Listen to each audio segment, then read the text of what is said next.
પ્રણામ, મારી YouTube channel Joshi ધ્વનિમાં તમારું સ્વાગત છે. આપણે આગળના વિડીયોમાં જોયું કે મેનેજર જ્યારે બેંકની બહાર જુએ છે તો કેટલાક લોકો નારાબાજી કરતા હોય છે અને ભીડ એકઠા થઈ ગઈ હોય છે. એ લોકોને પોતાના પૈસા પાછા જોઈતા હોય છે. મેનેજર સમજાવે છે કે બીજી બેંક 30 માઇલ દૂર છે, આથી તાત્કાલિક અમે તમારા પૈસા પાછા આપી શકીએ તેમ નથી. તો ભીડ માનતી નથી. હવે મેનેજર દ્વારા લોકોને સૂચના આપવામાં આવે છે. People var turn back from the counters and લોકોને કાઉન્ટર પરથી પાછા ફરવા અને ટોલ ટુ અને રિટર્ન ધ ફોલોવિંગ ડે અને કાલે આવવા માટે એટલે કે બીજા દિવસે આવવા માટે કહે છે. કોણ? મેનેજર એવી સૂચના આપે છે કે તમે અત્યારે કાઉન્ટર પરથી જાઓ, બીજા દિવસે ફરી આવજો.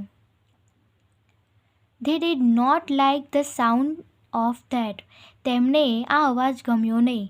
તેમને એટલે કોણ? તો કે ભીડ, જે ક્રાઉડ હતું એમને આ વાત ગમી નહીં. And so they gather outside અને તેઓ ભેગા મળ્યા. On the steps of the bank બેંકનું પગથિયું ચડ્યા. શાઉટિંગ અવાજ કરવા લાગ્યા. ગીવ અસ અવર મની ઓર અમને અમારા પૈસા પાછા આપો, નહીં તો વી વિલ બ્રેક ઇન, નહીં તો અમે તોડફોડ કરશું. And fetch the set, fetch એટલે કે લાવવું, શેઠને લાવો. We know he is hiding in a safe deposit locker.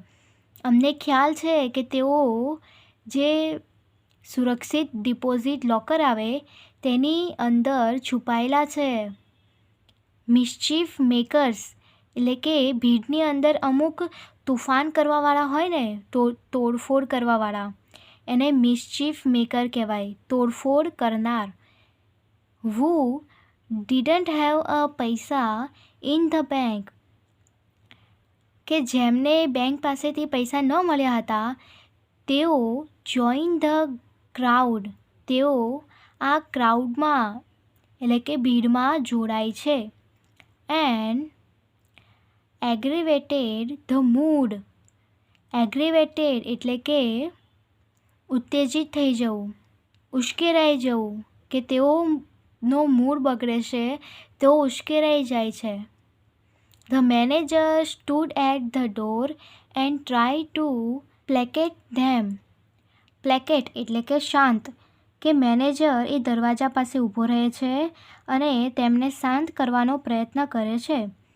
He declared, તે જાહેર કરે છે, ડિક્લેર્ડ એટલે જાહેર કરવું, that the bank had plenty, કે પ્લેન્ટી એટલે કે પુષ્કળ, કે બેંક પાસે પુષ્કળ ઓફ મની, કે બેંક પાસે પુષ્કળ મની છે. But no immediate means of collecting it. Immediate means એટલે કે તાત્કાલિક માધ્યમ, કલેક્ટિંગ એટલે કે એકત્રિત કરવાનું. હવે મેનેજર એ આ જે તોફાનીઓ હોય છે ને એનાથી પરેશાન થઈ જાય છે, હેરાન થઈ જાય છે.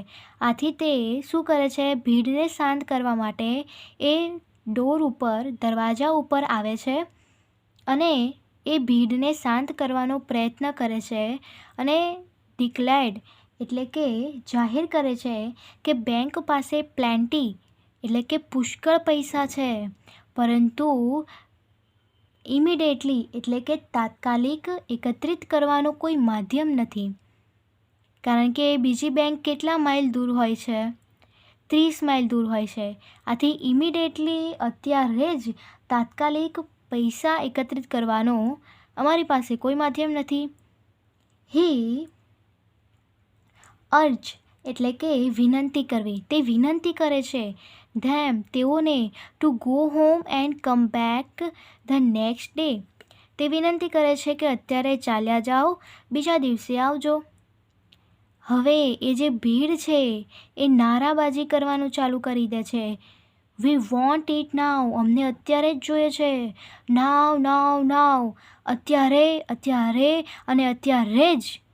તેમને તાત્કાલિક પૈસા જોઈએ છે એટલે આવી નારાબાજી કરવાનું ચાલુ કરી દે છે. ચેન્ટેડ સમ ઓફ ધ ક્રાઉડ, ભીડમાંથી કેટલાક ચેન્ટેડ એટલે કે નારાબાજી કરવી. ચેન્ટેડ નહીં, ચાન્ટેડ એટલે કે નારાબાજી કરવી.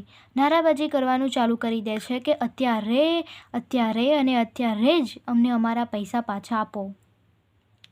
એન્ડ અ બ્રેક એટલે કે ઈંટ. હર્ટલડ એટલે કે નુકસાન પહોંચાડવું.